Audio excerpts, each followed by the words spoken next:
Salut, c'est Guillaume.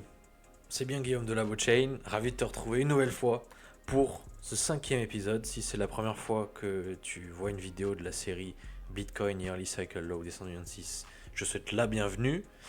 Et ce qu'on fait donc chaque semaine, c'est qu'on voit où on en est au niveau du cadre, où on en est au niveau des données macro. Et bien sûr, on rappelle le base case, notre, euh, notre framework, donc le cadre encore une fois. C'est vraiment le cadre pour les prochains mois et si on veut les prochaines années. Mais là, ça concerne surtout donc 2026. Alors l'élément majeur, il est là, c'est les yearly cycle lows. Yearly cycle lows, donc le premier yearly cycle low novembre 2011, second janvier 2015, troisième décembre 2020, et le cinquième à venir en décembre 2026. Alors c'est à peu près en temps. Alors je ne fais pas encore de spéculation en termes de prix, même si j'ai une fourchette, mais voilà. Ça pourrait être aussi en novembre, ça pourrait être fin octobre, ça pourrait être fin décembre, début janvier 2027, mais c'est dans ces eaux-là, quoi, autour de ce mois de décembre 2026. Donc on verra, plus on va s'approcher, de toute façon, plus ce sera clair.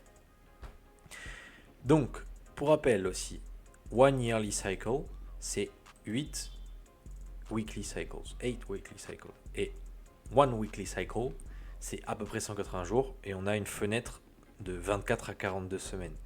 Et là, ces derniers temps, on est à 32, 33 semaines, donc pour un weekly cycle. Donc si on additionne 24 et 42, ça fait 66, on divise 66 par 2, ça donne bien 33. Et un weekly cycle, c'est 3 daily cycles. Et one daily cycle, c'est à peu près 60 jours. Là, pareil, il y a une fenêtre de 54 à 66 jours. Alors, le cadre. Donc, je spécule que ce sera le dernier yearly cycle low en dessous de 100K. Voilà, là on a eu à chaque fois en dessous de 100K, mais là ce sera probablement le dernier. Dernière fois donc on verra un BTC en dessous de ces chiffres. Un quantitative easing autour du yearly cycle low de 20 trillions, en tout cas peut-être 15, j'allais dire uniquement 15, mais c'est déjà énorme. L'idée en tout cas ce serait d'atteindre 20 trillions de balance sheet, de bilan, donc le bilan de la Fed qui atteindrait à peu près 20 trillions. Et à l'heure actuelle, on est à 7 à peu près.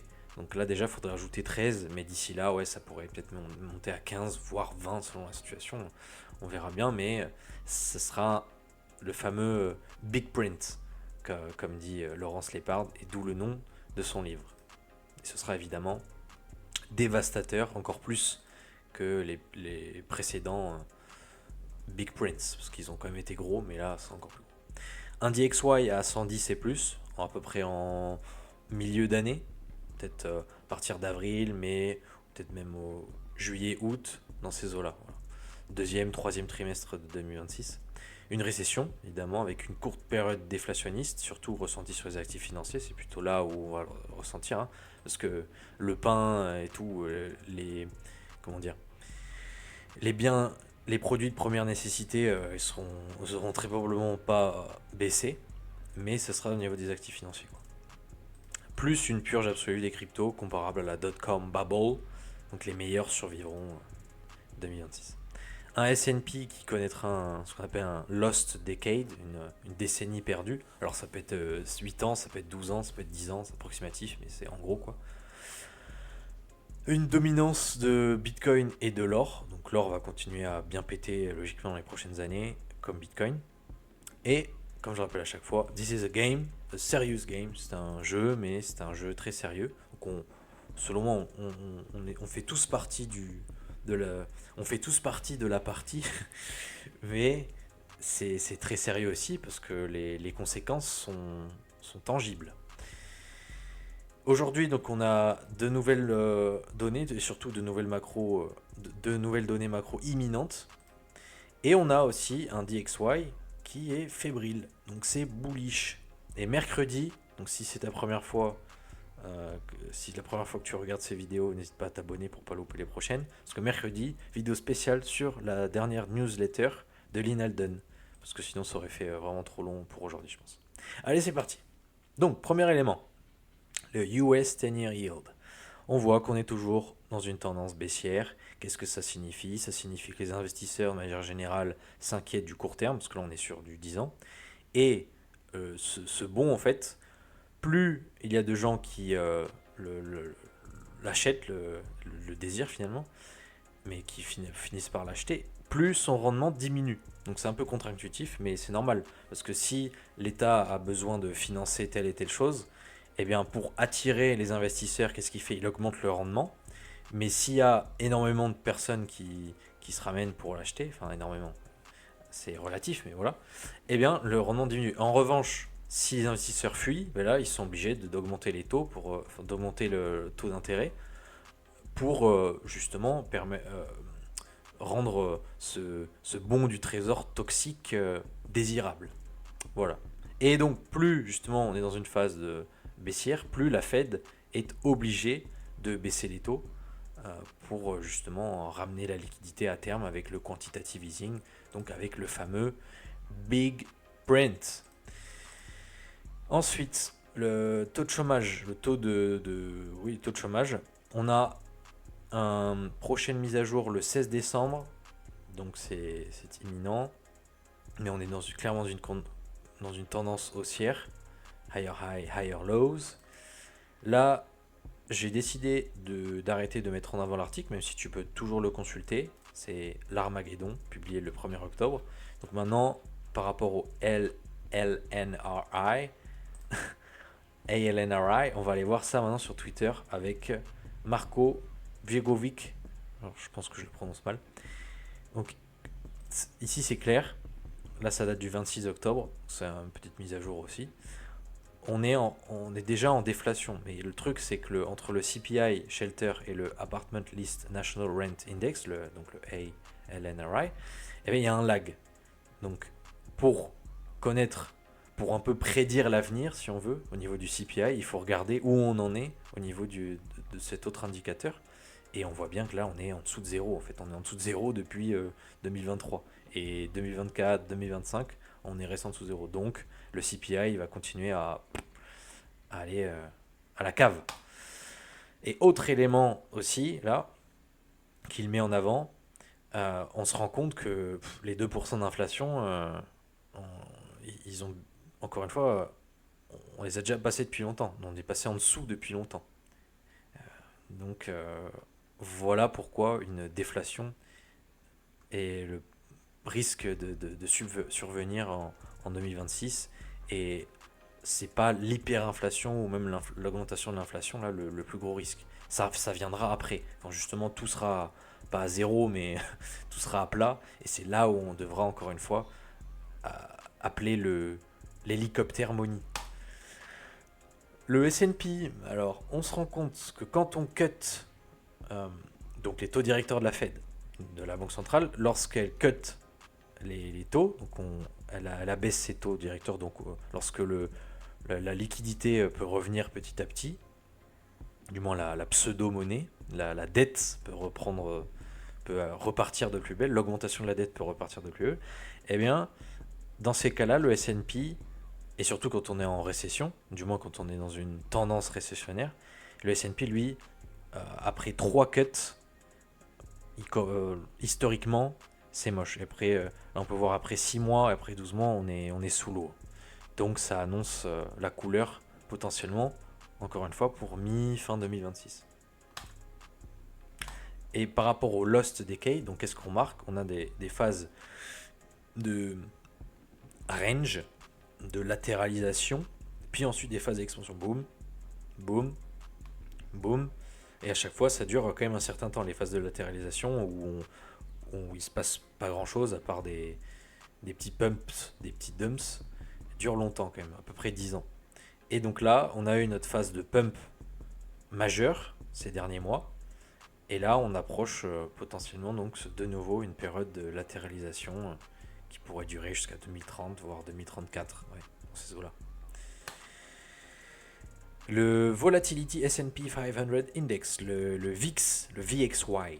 Alors, lorsque cet indicateur explose à la hausse, eh bien ça indique, comme là par exemple en 2020 ou encore en 2008, ça indique les crashs, les gros crashs. Donc du moment qu'on range là autour de 5, 10, 15, 20, c'est bon. Il y a RAS. Ah oui, d'ailleurs on dit pas RAS, on dit RAS.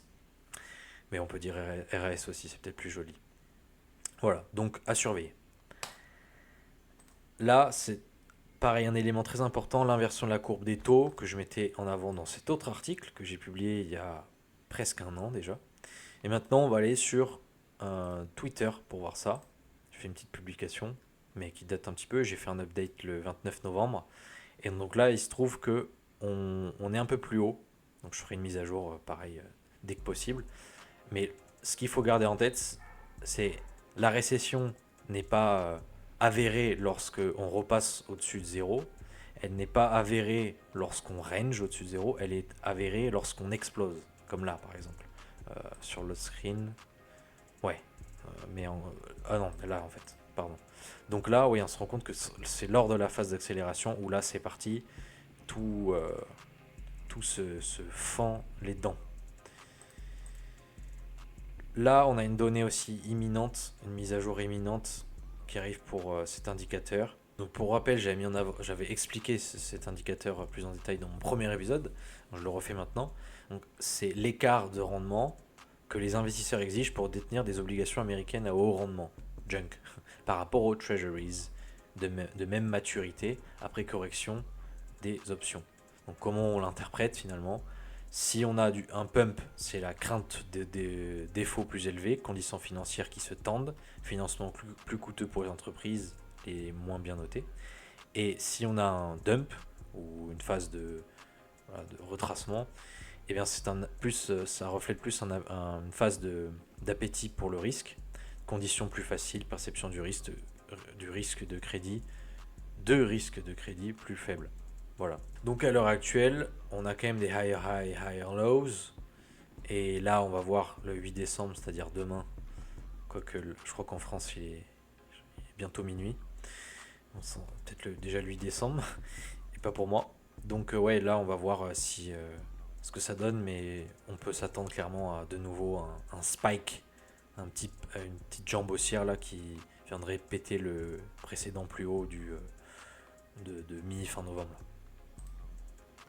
Ensuite, le M2 Rate of Change par rapport à l'US Inflation Rate. Donc, point très important, lorsqu'on a une grosse contraction du M2, comme on a vécu à partir de 2022, et en fait, on a un lag entre le US Inflation Rate et le M2. Parce que les conséquences au niveau du US Inflation Rate n'arrivent que après 2 ans ensuite. Donc là, on devrait avoir maintenant une correction supplémentaire pour le US Inflation Rate. Là, on est environ à 2%, donc on devrait aller toucher les zéros, voire passer en dessous de zéro, et c'est là où on pourrait parler de déflation. Parce que tant qu'on est dans une tendance baissière, on parle de désinflation, et c'est lorsqu'on passe en dessous de zéro qu'on est en déflation. Donc il ne faut pas confondre les deux. Et comme on peut voir les précédentes fois, putain, cet oiseau, quand je vais l'attraper, je vais lui tordre le cou. Désolé. Donc, comme on a vu précédemment, quand il y a eu une phase de contraction, notamment ici en 2008, ben là on est passé en déflation. Voilà. Le DXY, donc le DXY, lui, il suit des cycles de 3 ans, et non 4 comme BTC ou 8 comme l'or. Et là, qu'est-ce qu'on remarque? Donc là, je suis en 4 heures, avec cette jolie trendline. C'est qu'à chaque fois, on vient la tester là, et on se fait rejeter. Donc là, peut-être qu'on va de nouveau la toucher là, et on va de nouveau partir vers les 98, puis 80, peut-être aller jusqu'à 95, voire, comme dirait Gert, son analyse, voire peut-être aller chercher les 98, c'est sa target, avec son expanding triangle. Je ne fais pas ce genre de figure géométrique, mais voilà, ce que je retiens, c'est que là, effectivement, il y avait bien ce niveau-là est devenu une résistance, et là, on a rejeté à la baisse. Et maintenant, si on prend la hauteur ici du triangle Du moins, l'expanding triangle, je crois que ça fait référence à ça. Et si on le calque ici, on arrive à voilà, 90, 91. Donc pourvu qu'on voit ça dans les prochaines semaines, ce serait très très beau. Et en parlant de price action, d'action du prix, on va être en 4 heures. Là, il y avait une jolie bougie verte, puis ensuite, paf. Donc là, ce qu'on remarque, c'est qu'on avait là une tendance assez jolie, sauf que quand on a break à la baisse, cassé à la baisse, et bien là, sauf qu'on allait retester cette autre ligne de tendance, cette trend line. Donc c'est celle de 116K, ici 116K. Donc c'est celle-ci qu'on est en train de tester, et quand on peut voir à chaque fois, enfin là pour le moment on a testé, boum, rejeté, là on teste, boum, rejeté. C'est dingue hein, d'ailleurs les trend lines, comment elles sont accurate, je sais pas comment en français, comment accurate, pertinente, relevant, ouais, désolé, plus de mots en anglais qui me viennent à l'esprit. Voilà, donc on va voir si quand est-ce il y a un niveau clé à péter, c'est les 94, entre 94 et 95K, ça c'est Pitchfork. Donc si après on pète ce niveau, on pourrait vite aller autour des 103, 104, 105 là, dans ce range. Et après, soit on partirait pour de bon à la baisse, donc là ça serait vraiment bear market officiellement entre guillemets, ou on va tenir et on va aller péter ce niveau, on va aller chercher les 110, 115K et on va pas s'arrêter et on va continuer et on va aller chercher un nouvel ATH pour janvier, voire plus tard, peut-être même début février. On va voir. Les semaines à venir vont être décisives. Ce sera à ce moment-là où il faudra prendre une décision sérieuse, à moins d'être en mode DCA, être en mode ok, j'achète de manière hebdomadaire, de manière mensuelle, de manière journalière et je me moque du prix. Ce que je veux, c'est accumuler du BTC continuellement et voir ce que ça donne d'ici 5 à 10 ans. Bon, dans ce cas-là, là, plus ça chute, plus c'est intéressant limite. Mais pour les personnes qui vivent du cycle position trading, et bien là, c'est vraiment un moment crucial parce qu'après, c'est tout l'intérêt de ces vidéos. Après, on se dirigerait donc vers le prochain yearly cycle low avant donc autour du big print et avant que BTC reparte en bull run, mais cette fois-ci de manière plus violente, je pense, que par rapport à 2023, 2024, 2025. En tout cas, c'était pas mal, mais c'était quand même timide. Il n'y a pas eu de phase vraiment atomique. Et là, je pense que c'est ce qu'on pourrait voir à partir de fin 2026, début 2027. Voilà. Donc les prochaines semaines vont être très très palpitantes. N'hésite pas encore une fois à t'abonner pour ne rien rater. Et n'hésite pas à poser toutes les questions que tu souhaites. Fais des remarques aussi non pertinentes si ça te fait plaisir. Je me joindrai à ta vibe, à ta vibration pour mettre aussi des trucs pas pertinents. Mais dans tous les cas, c'est avec plaisir que je répondrai. Sur ce, je te dis à très très vite. C'était Guillaume de la Chain. Et à ta liberté. It was hard to know who was more crazy, me or everyone else.